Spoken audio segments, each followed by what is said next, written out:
ঝাল ঝাল ঝাল করে যদি গুঁড়ো মাছ রান্না করা হয় তাহলে কেমন হয় বলেন তো। তো আসসালামু আলাইকুম, সবাই কেমন আছেন? আলহামদুলিল্লাহ আমরা সবাই খুবই ভালো আছি। তো আজকে আপনাদের আমি দেখাবো গুঁড়ো মাছ চচ্চড়ি করে কীভাবে আমি চচ্চড়ি করে থাকি, সেটি আজকে আপনাদের সাথে শেয়ার করব। প্রথমে আমি নিয়ে নিলাম এই জায়গাতে একটা আলু, বড় সাইজের আলুটা কুচি কুচি করে কেটে নিচ্ছি। এরপর দিয়ে দেবো পেঁয়াজ কুচি অনেকটা, দিয়ে দেবো আস্ত 5টা রসুনের কোয়া, দিয়ে দেবো কাঁচামরিচ। এবার আমি সব গুঁড়ো মশলা এই জায়গাতে অ্যাড করে দেবো মরিচের গুঁড়া, একটু ঝাল ঝাল করেই করবো, আপনারা আপনাদের মন মতন করে করতে পারেন। দিয়ে দেবো একটু ধনিয়া গুঁড়া, দিয়ে দেবো হলুদের গুঁড়া, আর দিয়ে দেবো স্বাদ মতো লবণ। এবার সব আমি একসাথে ভালো করে মেখে নেব। এই জায়গাতে কিন্তু আমি বাটা মশলা অ্যাড করছি। এই জায়গাতে আছে পেঁয়াজ, মরিচ, আদা, তার শুকনো মরিচ, কাঁচামরিচ সব একসাথে বাটা আছে। তো এটা দিয়ে আবার একটু ভালোভাবে আলুটা মেখে নেব।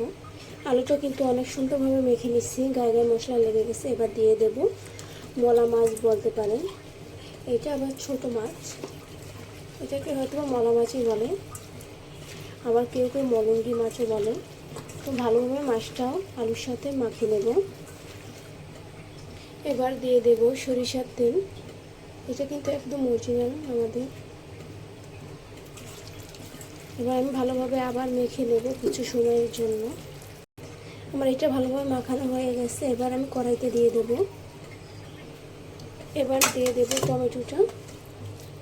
টমেটোটা দিয়ে অতটা ভালোভাবে মাখবো না, কারণ টমেটো গলে যেতে পারে, এর জন্য অল্প করে একটু মেখে দিলাম। এবার আমি কড়াইতে দিয়ে দেবো। এবার আমি ভালোভাবে একটু কষিয়ে নেব। যারা আমার ভিডিওটা দেখতেছেন ফেসবুক থেকে তারা অবশ্যই লাইক করবেন, কমেন্ট করবেন, ফলো দিবেন, ভিডিওটা শেয়ার করে দেবেন। আর যারা ইউটিউব থেকে দেখতেছেন তারা অবশ্যই লাইক করবেন, সাবস্ক্রাইব করে বেল আইকনটি বাজিয়ে দেবেন, যাতে করে আমার পরবর্তী ভিডিওটা আপনাদের কাছে পৌঁছায়। সবাই আমার পাশে থাকবেন, সবসময় আমার জন্য দোয়া করবেন। আর সবাই আমার ভিডিওটা শুরু থেকে শেষ পর্যন্ত দেখার জন্য অনুরোধ রইল। সবাই দেবেন। মাছটা ভালোভাবে আমি একটু কষিয়ে তারপর কিন্তু একটু পানি দিয়ে দেবো। মাছটা কিন্তু অনেক ভালোভাবে কষানো হয়ে গেছে। এবার আমি সেই বাটি ধোয়া পানিটা দিয়ে দেব। এবার আমি জালটা মিডিয়াম আঁচে রাখবো, আর এই দিয়ে ঢাকনা দিয়ে ঢেকে দেবো কিছু সময়ের জন্য। এটা হতে কিন্তু বেশি সময় লাগে না। মাছটা কিন্তু আমার রান্না করা হয়ে গেছে অনেক সুন্দরভাবে, দেখেন কতটা সুন্দর হয়েছে, অনেক সুন্দর একটা কালার আসছে। তো এবার আমি নামিয়ে নেব।